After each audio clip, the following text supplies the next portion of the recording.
mama. Nagbigay pa nga siya grocery, oh. Ano ba yan? Ba't nga, wala ba sumunod sa'yo? Sa nanay mo, nakita mo ba nanay mo? Ano yan? Patingin nga.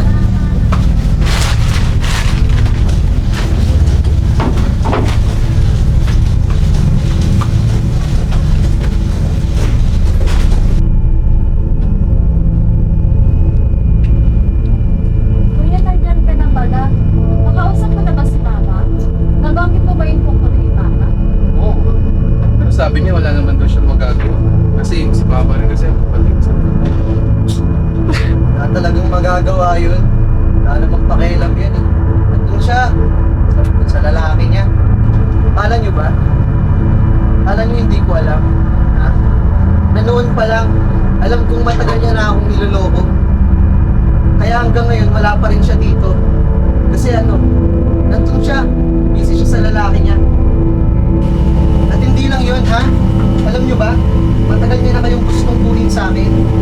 Hindi dahil ipakita na mahal niya kayo, kundi gusto niya kayong ilayo sa akin. Para ano? Para ako na lumabas yung masamang ama? Ha? Kukunin niya kayo sa akin. walang kukuha sa amin. Walang lalaki si mama. Doon ka nga.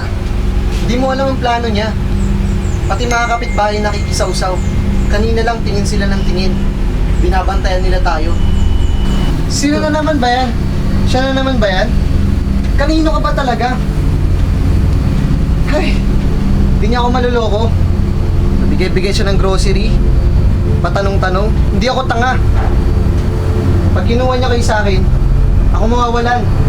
Ako maiiwan. Pa, walang aalis. Hindi kami kukunin ni Mama. Kaya lang naman umalis si Mama kasi natatakot siya nung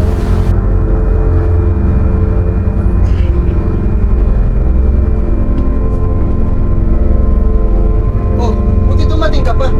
Kanina pa kita inaantay ah. Saan ka ba galing ah? Ha? Kung galing ka na naman sa lalaki mo, ha?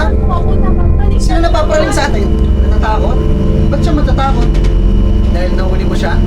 Alam kong ginagawa niya? Huwag mong ipagtanggol. Huwag mong gawing tanga.